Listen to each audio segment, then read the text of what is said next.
They actually let you work here? With that look? She placed the menu down, said nothing. Unbelievable. He turned to his guests. $5 grand a table. And they drag in a black girl who crawled out of an alley. She stood still. He swirled his bourbon, grinned. Want $1 million?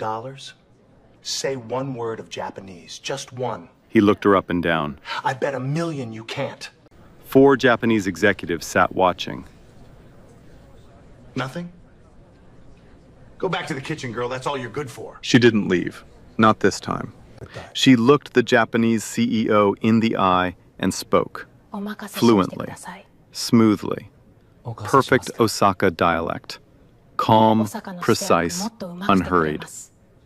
Whitfield's smile died. What did she say? No one answered. That $1 million bet cost him his deal. $440 million. Gone. But let's rewind. 3 hours earlier, before the bet, before everything fell apart. Kinsley's Steakhouse, Chicago's Gold Coast. The kind of place where men in $3,000 suits talk about money like it's oxygen. Where a single bottle of wine costs more than Monique Carter made in a week. Tonight was different, though. Tonight wasn't just rich men eating expensive steak. Tonight was the final dinner before a $440 million acquisition deal. Douglas Whitfield, CEO of Whitfield Dynamics, defense tech, old money, Ivy League, was hosting 4 executives from one of Japan's largest semiconductor companies. If this dinner went well, the deal would close tomorrow morning. Whitfield had hired a professional interpreter, a man named Craig. Stiff suit, expensive tie, textbook Japanese. The kind of translator who gets every word right and every feeling wrong. From the moment the delegation sat down, something was off. The Japanese CEO spoke carefully, measured. Craig translated his words into English, but the meaning kept arriving flat, like a photograph of a sunset, technically accurate, completely lifeless. The CEO would say something layered, something wrapped in cultural nuance, and Craig would flatten it into a simple sentence. Whitfield heard what he wanted to hear. The delegation heard something else entirely. Nobody noticed. Nobody except her. Monique moved between tables quietly, pouring water, clearing plates. Invisible, the way waitresses are supposed to be. But every time she passed that table, her steps slowed. Just slightly. Just enough. Because she understood every single word. Not just the English, the Japanese, the parts Craig missed, the polite frustration buried inside the CEO's sentences, the subtle shift when the CFO muttered something in rapid Osaka dialect that Craig didn't even catch. She heard it all. In the kitchen, her friend Tricia noticed her expression. "You okay?" Monique stacked plates without looking up. That translator is butchering every other sentence. The Japanese side is losing patience, and Whitfield has no idea. Tricia stared at her. "Wait, you understand Japanese?" Monique didn't stop moving. 9 languages, Trish. Nobody ever asked. The kitchen noise filled the silence between them.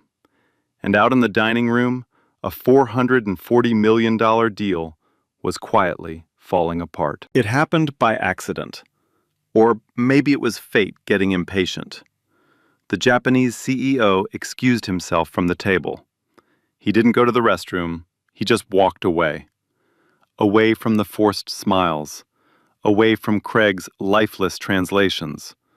Away from Douglas Whitfield's voice, which had been filling the room all night like a car alarm nobody could turn off. He stopped near the bar, rubbed his temple, loosened his tie 1/2 inch. Then he muttered something to himself in Japanese. Quiet, frustrated. The kind of thing a man says when he thinks nobody is listening. Monique was restocking glasses 3 feet away. She didn't plan what happened next. It just came out. The way words come out when you've carried them inside your chest your whole life, and your mouth finally stops asking permission. She responded, in Japanese, softly. Not the stiff Tokyo standard that Craig had been using all night, but Osaka dialect, warm, rhythmic, the version that sounds like home, if home is a city where people say what they mean without wrapping it in 4 layers of politeness. She said something simple, something about the ginger tea being good here, something about long evenings getting easier with the right cup. He froze, turned, looked at her, really looked at her. Not the way Whitfield looked at her, which was like looking at a piece of furniture someone forgot to move. This was different. The CEO looked at her the way you look at someone when you suddenly realize they've been standing in the room the whole time and you completely missed it. Then he spoke to her, a full sentence. Testing. Curious. The way you tap a bridge before you trust it with your weight. She answered, easily, naturally, no hesitation, no rehearsal. The way 2 people talk when language isn't a performance. It's just a door, and she had the key. For 90 seconds, they stood near the bar, and the rest of the restaurant disappeared. He talked. She listened. She responded. He leaned in, not because he couldn't hear, but because he didn't want to miss a single word. She used his honorifics correctly. She adjusted her speech register to match his seniority, a detail most native speakers wouldn't even notice, let alone a self-taught waitress from the south side of Chicago. She referenced an old Osaka proverb about patience in business. His eyebrows lifted. Then, for the first time all evening, the man smiled. Not the polite smile he'd been giving Whitfield, a real one. He asked where she studied. She said, I taught myself, at the public library, and from a woman from Osaka who used to come into a diner where I worked. I never went to college. I worked at the diner full-time. He went quiet. Not the uncomfortable quiet of pity. Not the awkward quiet of someone who doesn't know what to say. The respectful quiet of a man recalculating everything he thought he knew about the person standing in front of him. From across the restaurant, another man watched all of this unfold. Philip Davenport, 54, senior managing partner at Davenport & Foley, one of Chicago's top international business consultancies. He was dining alone at a corner table, reviewing documents for tomorrow morning's deal signing. Philip was the neutral mediator between Whitfield Dynamics and the Japanese semiconductor firm. Philip had lived in Japan for 3 years during his Peace Corps days. He spoke Japanese, not fluently, but well enough to follow a conversation. Well enough to know that what he was hearing from a waitress near the bar was not phrasebook Japanese. It was not tourist Japanese. It was the real thing. He heard every word. And his face didn't show surprise. It showed something quieter. Recognition. The look of a man who just found exactly what he didn't know he was looking for. He set his fork down, picked up his phone, typed one word into his notes. Monique. She didn't see him watching. She had no idea that in a room full of powerful men, the most important one wasn't the loudest. He was the one sitting alone by the window, eating a steak, saying absolutely nothing. Back in the dining room, the CEO returned to his seat. He said nothing to Whitfield, but his posture had changed. Shoulders lower, jaw softer. Something had shifted inside him. And Douglas Whitfield, the smartest man in every room he'd ever walked into, didn't notice a thing. Monique Carter grew up in Englewood, south side of Chicago, the kind of neighborhood where gunshots and ice cream trucks shared the same summer soundtrack. Her mother, Dorothy, worked 2 cleaning jobs, one in the morning at a hotel downtown, one at night in a high-rise office building where international business people worked on every floor. Monique was 9 the first time she sat in that lobby. Dorothy couldn't afford a babysitter, so after school, Monique would ride 2 buses across the city, sit in the marble lobby with her homework and wait, sometimes 3 hours, sometimes 5. She didn't have a phone. She didn't have books. She had her ears. French drifted down from the 2nd floor, Japanese from the 4th, Mandarin from the 6th, Portuguese from somewhere she couldn't pin down. Every evening the elevator doors opened and a new language poured out, like music from a radio she couldn't see, but couldn't stop listening to. She started writing sounds down, phonetically, in a spiral notebook with a torn cover.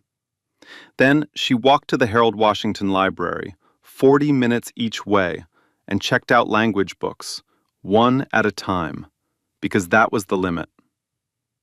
Dorothy saw the notebook stacking up on the kitchen table. She never questioned it, never laughed, never said it was a waste of time. She just said, "If your brain wants to eat, baby, feed it." So Monique fed it. Every night, every bus ride, every hour in that lobby. By 16, she was conversational in 4 languages. She applied for a summer internship at an international nonprofit, listed conversational Japanese and French on her application. The interviewer, a white woman in a gray blazer, smiled at her the way people smile at children who say they want to be astronauts. "That's ambitious, sweetie, but we need people with actual credentials." Monique never listed her languages on anything again. She folded that part of herself away, locked it somewhere private, somewhere sacred, somewhere no one could laugh at it. Now she had a 5-year-old daughter, Nadia. Every night she read to Nadia in a different language. Monday was French. Wednesday was Japanese. Friday was Portuguese.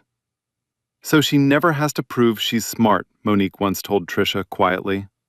"She'll just know." Back at the table, the evening was unraveling. Slowly, quietly, the way a thread pulls loose before the whole suit falls apart. Dessert had arrived. Creme brulee for Whitfield, green tea for the delegation. The conversation had shifted from pleasantries to business, the informal kind that sounds casual but carries the weight of contracts. The Japanese CEO spoke carefully, a long sentence, layered, conditional, the kind of sentence that means everything depends on the next word. Craig translated it. He says they're very excited to move forward with the partnership. Whitfield beamed, clapped his hands once. "I knew it. I told you. This deal was a lock." He signaled for champagne, Dom Pérignon, 2 bottles. But that's not what the CEO said. What the CEO actually said, in precise, deliberate Japanese, was, "We would be inclined to proceed, provided the terms reflect genuine mutual respect and cultural understanding." Provided. Conditional. A maybe dressed in a suit. Not a yes. Not even close. And Craig missed it. Not because he was stupid, because he was trained in textbook Japanese, and textbook Japanese doesn't teach you the difference between what a man says and what a man means. Monique heard both versions, the original and the translation. Standing 6 feet away, clearing dessert plates, she felt her stomach tighten. Whitfield was popping champagne for a yes that didn't exist, and the Japanese delegation, watching him celebrate, sat in silence. The kind of silence that isn't empty, the kind that's full of a decision being made. She should have walked away. She knew that. Every smart bone in her body told her to keep moving, keep clearing plates, keep being invisible. But she thought about the CEO's face near the bar, the way he'd smiled when she spoke his language, the way he'd looked at her, like she was a person, not a prop. She made a choice. As she placed a dessert plate in front of the Japanese CFO, she leaned in, barely, just a fraction, and murmured in Japanese. 8 words, quiet enough that only he could hear. He misunderstood. He thinks you already agreed. The CFO's eyes widened. He glanced at the CEO.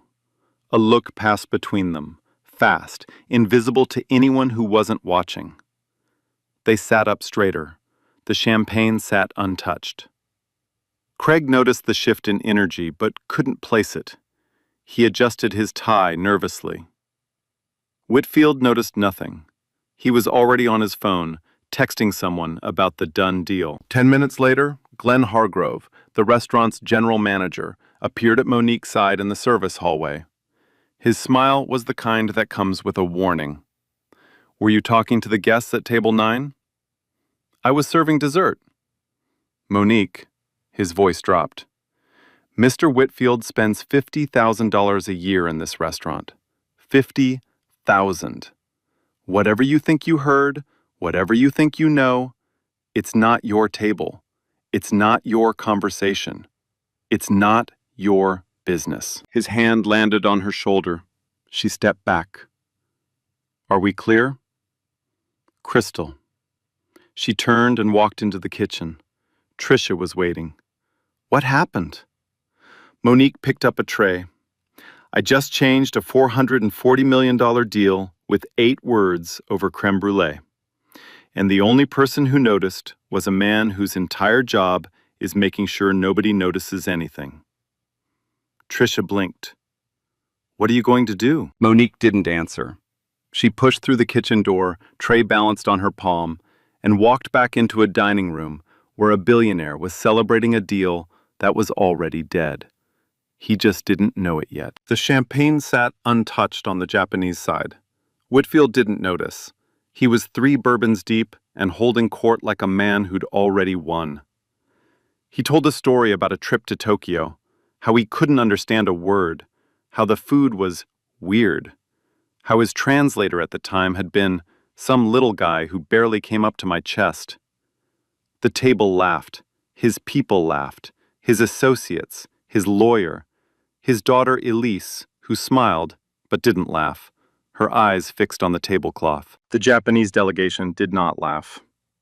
Then Whitfield turned the spotlight back on Monique. She was refilling water glasses. Quiet, methodical, invisible, or trying to be. "You know what I love about this country?" Whitfield said, loud enough for the tables around him to hear. "Everybody thinks they're special. Everybody thinks they've got something." He pointed his glass toward Monique. "Even her. I guarantee you, she probably thinks she deserves to be sitting at this table instead of serving it." One of his associates chuckled. "Come on, Doug." "No, I'm serious." He leaned forward. "That's the problem with people like her. They don't know where they fit. You give them a uniform, and they think it's an invitation."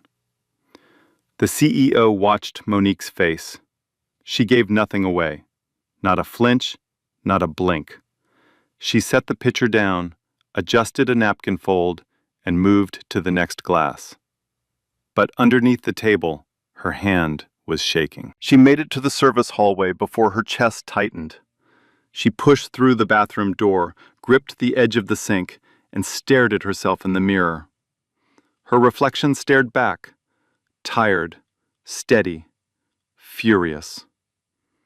Tricia found her 30 seconds later. "Mo, what happened?" "Nothing happened. Same thing that always happens." She turned on the faucet, let cold water run over her wrists. "A man worth $10 billion just told a room full of people that I don't know my place. And not one person at that table, not one, said a word." "You should have said something. You could have..." "Could have what?" Monique turned off the water, dried her hands slowly. "Could have spoken Japanese right there? Could have shown him up in front of his guests? And then what, Trish? I'm the angry black woman who made a scene at a 5-star restaurant? I lose my job tomorrow. Nadia loses daycare next week. He flies home in a private jet, and I'm filling out applications at Denny's." Tricia went quiet, because there was no argument. The math was the math. Speaking up cost more than staying silent, and that tax wasn't paid in dollars. It was paid in dignity. "One day," Tricia said softly, "one day someone's going to see you, Mo. really see you, and it's going to be the right person at the right time. Monique hung the towel back on the rack, straightened her apron, looked at herself one more time in the mirror. I'm not holding my breath. She pushed the door open and walked back into the dining room, back to the pitcher, back to the napkins, back to being invisible. And at table 9, Douglas Whitfield was pouring himself another bourbon, smiling at a delegation that had already made up their minds about him 3 courses ago. He just needed one more reason to prove them right, and he was about to give them exactly that. The dinner should have been over by now. 2 hours. That was the plan. A polite meal, some wine, a handshake, see you at the signing tomorrow. But Whitfield kept talking, and the longer he talked, the worse it got. He ordered another round of bourbon, for the whole table. The Japanese delegation politely declined. Craig translated their refusal as, "They said maybe later." They hadn't said maybe later. They'd said no thank you. But Craig had learned early in the evening that Whitfield didn't like hearing no. So Craig softened everything. Every refusal became a maybe. Every hesitation became enthusiasm. Every carefully worded Japanese sentence was stripped of its meaning and fed to Whitfield like candy. And Whitfield ate it all. Monique watched from behind the service station. Every trip to the table was another wound, another sentence mangled, another moment where the gap between what was being said and what was being heard grew wider. The Japanese lead engineer asked a technical question about post-acquisition integration timelines. It was specific, detailed, important. Craig translated it as, he's asking about next steps. Next steps. A 6-sentence technical question reduced to 4 words. Whitfield waved his hand. Tell him we'll figure it out. That's what lawyers are for. He laughed. No one else did. The engineer looked at the CEO. The CEO looked at the CFO. A conversation happened in 3 seconds of eye contact. No words, just a shared understanding that they were sitting across from a man who didn't respect them enough to listen. Monique set down a plate of miso-glazed salmon in front of the CEO.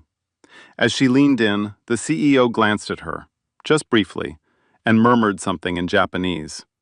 2 words. How long? She understood immediately. He wasn't asking about the food. He was asking how long he had to endure this dinner. She paused, then murmured back, barely moving her lips. The dessert course is in 20 minutes. A flicker crossed his face. Almost a smile. Almost relief. He gave her the smallest nod, the kind only someone who spoke his language would recognize as gratitude. From his corner table, Philip Davenport saw the exchange. He couldn't hear the words, but he didn't need to. He saw the CEO's face before Monique approached. Stone. He saw it after. Human. Whatever she'd said, it mattered. Philip made another note on his phone. 2 words this time. She's real. At the main table, the evening continued its slow collapse. Whitfield was telling another story about himself. The delegation had stopped asking questions. The CFO had closed his notebook. The engineer was checking his watch under the table. Craig sat between 2 worlds, translating nothing of importance because nothing of importance was being said, at least not in English. The real conversation was happening in glances, in silence, in the CEO straightening his tie, which in Japanese business culture meant he was preparing to leave. Not physically, but mentally. He had already checked out. And Monique, carrying plates, clearing glasses, refilling water, was the only person in the room who could read every signal, every micro-expression, every unspoken word. She was watching a $440 million deal bleed out on white tablecloths, and the man who was killing it had no idea he was holding the knife. The champagne from earlier still sat on the Japanese side, untouched. 2 glasses, perfectly poured, going flat. Whitfield hadn't noticed that either. But he was about to do something even Craig couldn't fix. Something that would make the champagne, the mistranslations, and the bad jokes look like minor offenses. He was about to make the bet. It was 9:45 when Philip Davenport stood up from his corner table, folded his napkin, and walked toward the service hallway. He didn't look like a man going to the restroom. He looked like a man who had made a decision. Monique was stacking dessert plates on a tray when she heard footsteps behind her. She turned and saw a man she didn't recognize. Tall, silver-haired, calm eyes. The kind of face that listens more than it talks. "Excuse me, you're the one who spoke Japanese to the CEO earlier, near the bar." She stiffened.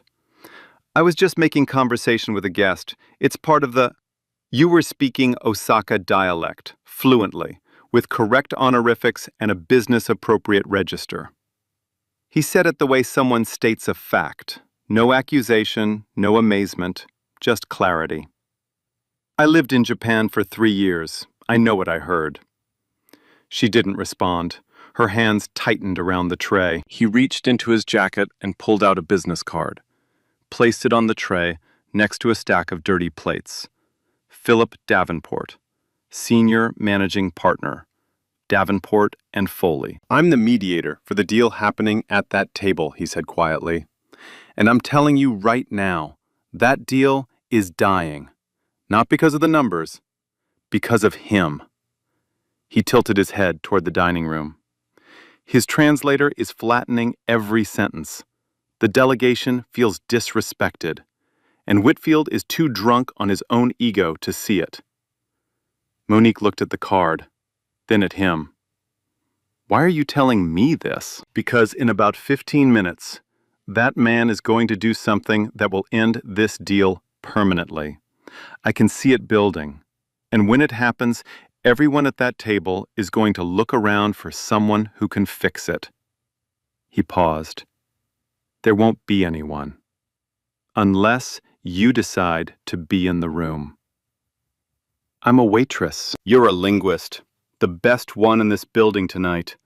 Probably the best one in this city." He said it without flinching, without smiling, like it was the most obvious thing in the world. "The question isn't whether you can do this. The question is whether you'll let a man like him decide that you can't."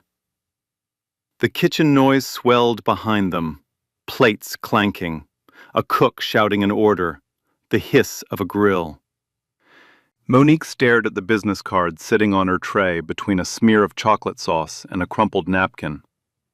A card with a name that opened doors, resting on a tray carried by hands that had only ever opened kitchen doors. "If something happens out there," Philip said, turning to leave, "don't look at him. Look at the CEO. Speak to the CEO. The rest will take care of itself." He walked back to his table, sat down, picked up his wine glass as if nothing had happened. Monique stood in the hallway, holding a tray full of dirty plates and a business card that felt heavier than all of them combined. From the dining room, she heard Whitfield's voice rising, louder now, looser. The bourbon was talking. It was almost time. Monique stepped out the back door into the alley behind the restaurant. Cold air hit her face. She leaned against the brick wall and pulled out her phone. 1 ring. 2. 3. "Mo, you okay? You never call during a shift." Trisha had gone home an hour ago. Her voice was half asleep, half worried. "Trish, I'm standing in a hallway that smells like steak and bleach, holding a business card from a man who runs one of the biggest consulting firms in Chicago. He just told me I'm the best linguist in the city." Silence. "Are you messing with me?" "He wants me to step in. If something goes wrong at the table tonight, he wants me to speak to the delegation. Directly." "Then do it." "Trish, I'm wearing a uniform with a ketchup stain on the sleeve. I make $11.50 an hour. I don't belong in that conversation." Mo, Trisha's voice changed, sharper now, awake. You've been belonging in that conversation since you were 9 years old, sitting in that lobby. The only difference is, tonight, somebody finally noticed. Monique closed her eyes, let the cold air fill her lungs. What if I mess up? What if you don't? She hung up, stood there for a moment. Then she looked at her phone's lock screen. A photo of Nadia, sitting cross-legged on the living room floor, holding a picture book with Japanese characters on the cover. Her daughter's face was scrunched up in concentration, little finger tracing the lines of a word she was just learning to read. Monique stared at that photo for a long time. She thought about Dorothy, riding 2 buses to clean offices so her daughter could sit in a lobby and listen. She thought about the spiral notebooks, the library books, the woman from Osaka at the diner who taught her how to count to 10, then to 100, then to 1,000, who'd never once asked why a black girl from Englewood wanted to learn Japanese, who just taught her because she asked. She thought about the interviewer in the gray blazer. We need people with actual credentials. She thought about Whitfield. That's all you're good for. She thought about Nadia, reading Japanese on a Tuesday night in a 1-bedroom apartment on the South Side. 5 years old, already further than anyone ever expected her mother to go. Monique put her phone in her pocket, straightened her uniform, wiped the ketchup stain with her thumb. It didn't come off, but she tried. Then she walked back inside, not as a waitress, not yet as anything else, but as someone who had decided, finally, quietly, irreversibly, to stop hiding. It started with the bourbon, the 4th one, maybe the 5th. Nobody was counting anymore except the people who were about to pay the price. Whitfield loosened his tie. He leaned back in his chair the way men lean back when they think the world is a show and they're the only one on stage. You know what I love about doing business with the Japanese? He raised his glass toward the delegation. They're polite. Too polite. You never know what they're really thinking. Craig shifted in his seat. The delegation sat motionless. The CEO's hands were folded on the table, still, precise, the way a man holds himself when he's measuring every word being said about him. But that's the beauty of money, right? Whitfield continued. Money speaks every language. Money doesn't need a translator. He laughed at his own joke. His associates laughed with him. Elise stared at her plate. Then his eyes drifted across the room, found Monique. She was standing near the service station, straightening napkins. Quiet, still, watching without appearing to watch. Hey, that black girl! The room shifted. Conversations at nearby tables dimmed. She turned around. Come here for a second. She walked over, steady.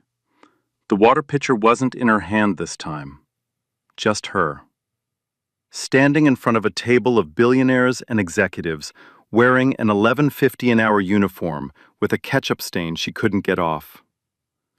I want to show my guests something. Whitfield grinned at the delegation. A little demonstration. He reached into his jacket pocket, pulled out his phone, opened his banking app, turned the screen toward her. See that number? That's my checking account. One of them. He set the phone on the table. I will transfer $1 million right now, tonight, if you can say a single sentence in Japanese. The table went silent. Craig's face went pale. The Japanese CFO set down his pen. The engineer stopped writing. One sentence, Whitfield repeated. That's all. Just prove me wrong. She stood there, looking at him. What's the matter? Cat got your tongue? He turned to his guests. See, this is what I'm talking about. You put a uniform on someone and they think there's something. But underneath? He waved his hand at her. Nothing. Empty. A girl like this probably can't even point to Japan on a map. Monique didn't move. Philip Davenport, across the restaurant, set down his wine glass. His jaw tightened. He watched her face, not Whitfield's, hers. "Go ahead," Whitfield pressed. "One sentence, any sentence, even hello counts." He held up a finger. $1 million. The four Japanese executives watched her.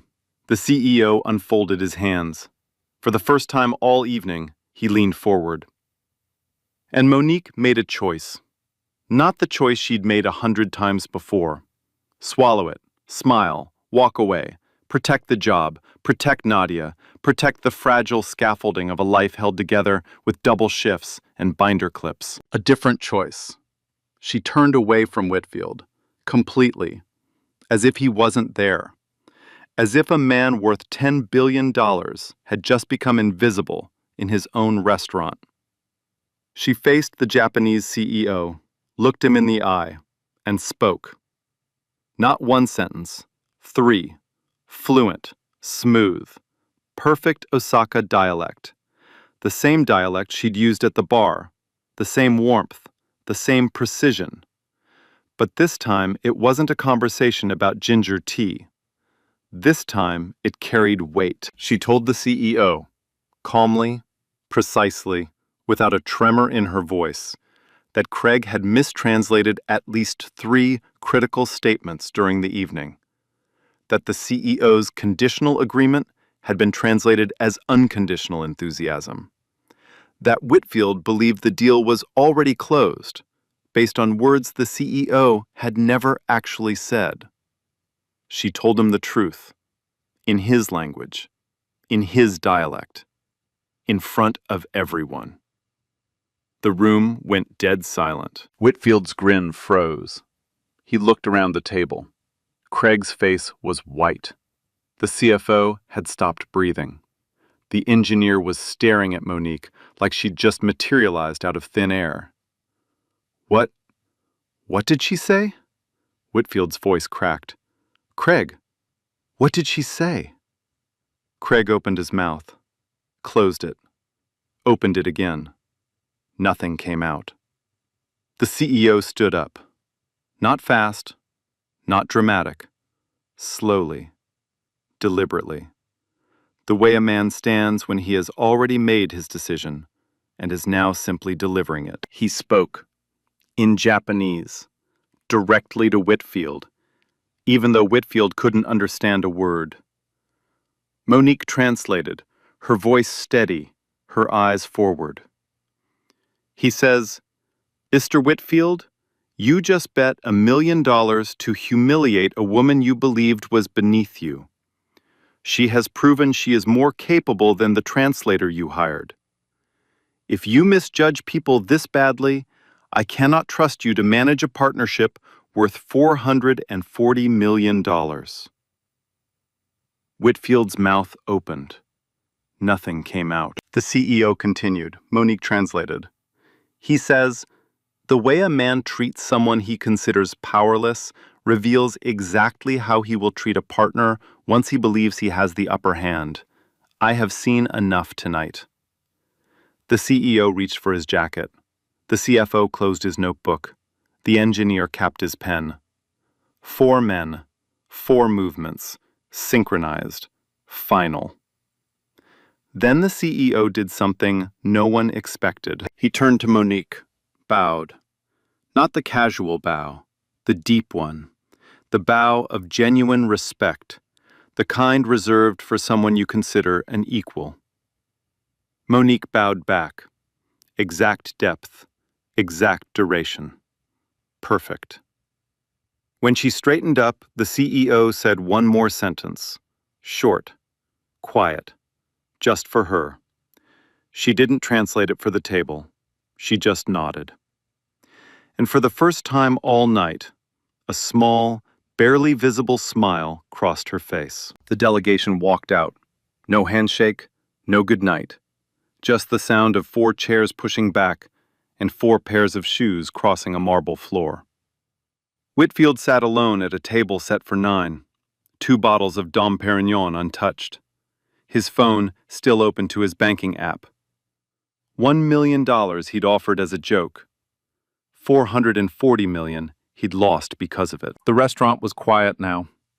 Jazz still playing, silverware still. The same room, the same lights, the same white tablecloths.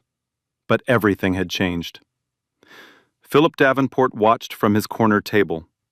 He picked up his phone, deleted the notes he'd made earlier, typed a new one. 3 words. Call her tomorrow. The call came at 7:15 the next morning.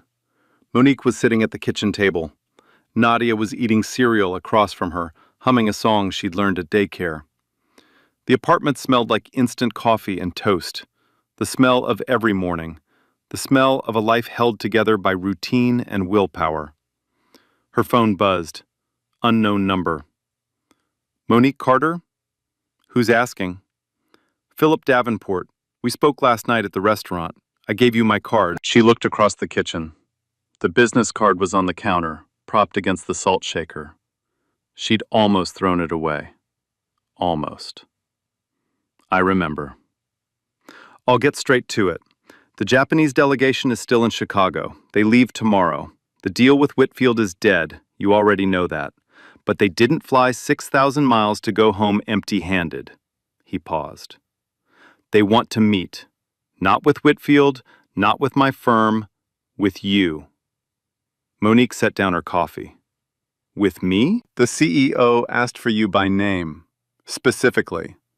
He wants to discuss a potential consulting relationship. Not through a firm, not through a middleman. Directly with you. Another pause. I'm also offering you a position at Davenport and Foley. Cultural liaison and linguistic consultant. Full-time. Benefits. A salary that doesn't start with 11. Nadia looked up from her cereal. Mommy, who's on the phone? Monique covered the receiver. Someone from work, baby. She took a breath. Mr. Davenport, I don't have a degree. I don't have a resume. I don't even have a suit. Monique, last night you translated a live business negotiation in Osaka dialect Japanese with more accuracy than a certified interpreter. You read cultural signals that a room full of executives missed, and you did it in a waitress uniform with a ketchup stain on the sleeve. His voice didn't waver. I'm not hiring a resume. I'm hiring what I saw. Can you be downtown by 10? She looked at Nadia. Nadia looked back, spoon halfway to her mouth, milk dripping on the table. I'll be there. She hung up, sat still for 10 seconds. Then she called Trisha. Trish, I need a suit. Trisha showed up in 20 minutes. She brought a blazer from her cousin who worked in real estate. Charcoal gray, slightly too big in the shoulders. A white blouse. A pair of black heels that were half a size too small. Monique pinned the blazer in the back with a binder clip, tucked the blouse, squeezed into the heels, looked at herself in the bathroom mirror. A woman wearing borrowed clothes held together with office supplies, about to walk into a room that could change her life. You look like a CEO, Trisha said from the doorway. I look like a waitress in a borrowed suit. Same thing. One just hasn't been promoted yet. The lobby of Davenport and Foley was marble and glass. Cold. Bright. The kind of building Monique's mother had cleaned for 18 years. The kind of building Monique had sat in as a child, legs dangling from a chair too tall for her, listening to languages pour from elevator doors. The security guard looked at her, looked at the blazer. The binder clip was hidden, but the shoes were scuffed. Can I help you? I'm here for the Whitfield Osaka meeting. Philip Davenport is expecting me. He checked his screen. His eyebrows rose. Just barely. Just enough. He handed her a visitor badge. Her name. Printed. Official. Monique Carter. First time all story someone gave her a badge with her name on it. Philip met her in the hallway outside the conference room. He didn't comment on the suit, didn't look at the binder clip. He handed her a legal pad and a pen with the firm's logo embossed in silver. The delegation is inside.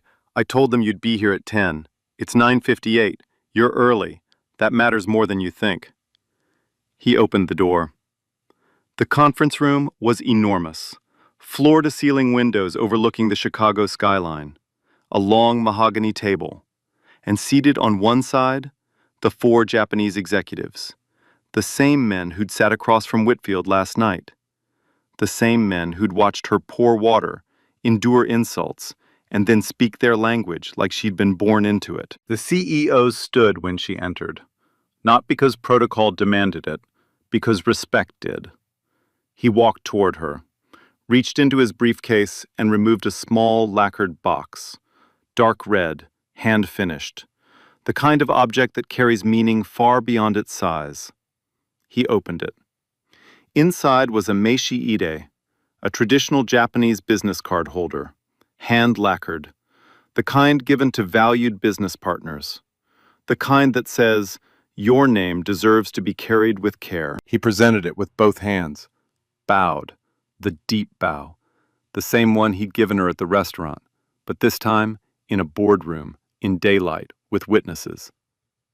Monique accepted it with both hands, bowed back, exact depth, exact duration. When she straightened up, the CEO spoke. Philip translated quietly. He says he has been looking for a cultural bridge between his company and Western markets for 2 years. Last night, he found one. He would like to discuss a long-term consulting relationship, directly with you. Monique looked at the meishi ide in her hands, a card case for a name that had been ignored, dismissed, and laughed at for 28 years. Philip pulled out a chair for her.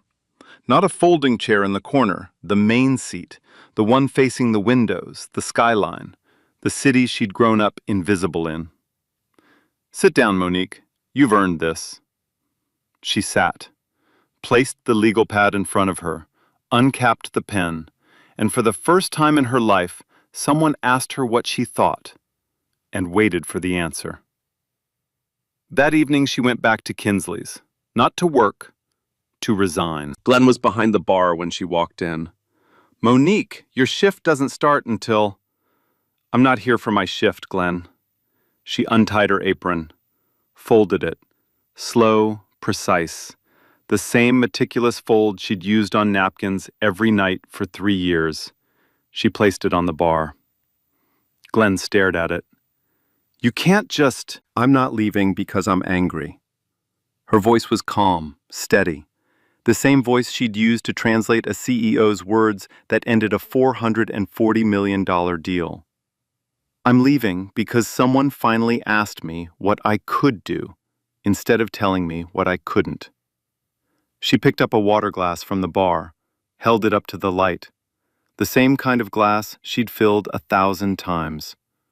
Then she set it down, gently, like putting a chapter to rest. Tricia was standing near the kitchen door, crying. They hugged, long, tight, the kind of hug between 2 women who know exactly what the other one has survived. "Go be somebody, Mo." "I already was, Trish." Nobody was looking. In the car, Monique called her mother. Dorothy picked up on the second ring. She always picked up on the second ring, never the first, because she liked to set her cleaning rag down properly, and never the third, because her daughter might need her. "Baby, everything okay?" "Mama, I need to tell you something." She told her, all of it. The dinner, the bet, the Japanese CEO, the translations, Philip Davenport, the conference room, the meishi ide, the chair they pulled out for her, the job offer, the resignation. Dorothy listened, didn't interrupt, didn't gasp, didn't cry. She just listened the way she'd always listened, completely, patiently, like every word her daughter said mattered more than anything else in the world. When Monique finished, the line went quiet. Then Dorothy spoke. "Baby, I cleaned those offices for 18 years. 18 years of mopping floors and emptying trash cans so I could keep the lights on and you could sit in that lobby after school. Her voice cracked, just barely, just once. I watched you sitting there with your homework, and I saw your eyes. You weren't doing homework, Monique. You were listening. Every night, every language. I saw those notebooks pile up on the kitchen table, and I never said a word. Because I knew. I always knew. You were listening for a reason. Monique couldn't speak. Her hand was pressed against her mouth, tears running down her face, in the back seat of a taxi on Michigan Avenue, the Chicago skyline blurring through the window. Mama, don't you dare thank me, Dorothy's voice steadied. I didn't give you those languages. I gave you a lobby and a bus pass. You did the rest. Every single word. You did that yourself.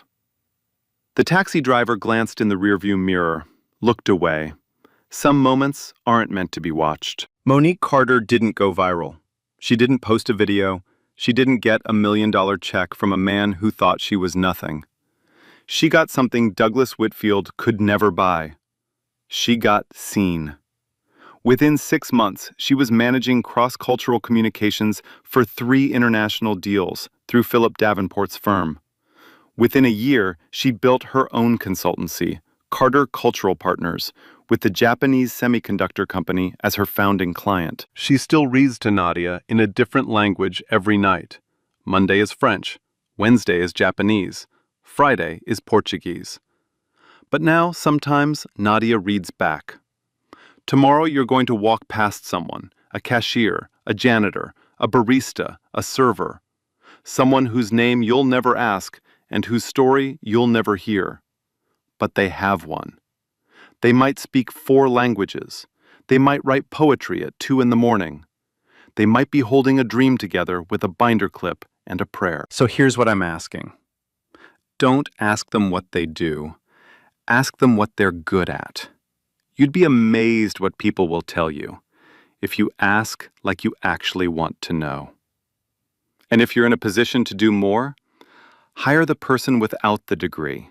Fund the library that stays open late. Build the internship that doesn't require a resume from a school that costs $60,000 a year. Talent doesn't have a zip code. It has a heartbeat. If this story reminded you of someone, or reminded you of yourself, tell me. Drop it in the comments. Tell me about the person in your life who never got their boardroom moment. Or tell me about yours. Like this video, share it with someone who needs to hear it tonight, and subscribe, because there are more stories like this one, and they deserve to be told. Monique Carter is fictional. The people she represents are not. And the world is full of Moniques. Start asking, start listening, start seeing. Can I be real with you for a second? We never ask. That's the problem.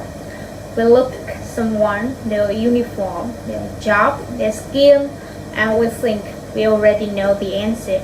So we never ask the question. What can you do? What do you know? What's inside you? We skip it every time because we already decided, and that's not their loss, that's ours. Every person you walk past without asking, that's the door you choose to keep closed, and you have no idea what's on the other side. Maybe nothing, but maybe everything. You never know because you never ask. And here's what really gets me. The people who achieve the most are always the one who lose the most. Always. Because when you decide someone is nothing, you stop paying attention. And while you are not paying attention, they are growing, they are learning, they are becoming something you never saw coming. And by the time you realize it, it's too late. The deal is gone, the moment is gone, and you're sitting there wondering what happened. So tomorrow, ask someone the real question, not how are you, something real. What are you good at? You might be standing next to someone extraordinary and not even know it. Like, share, and subscribe. Real stories, real justice every week. And remember, talent doesn't have a dress code. Start asking, start listening, start seeing.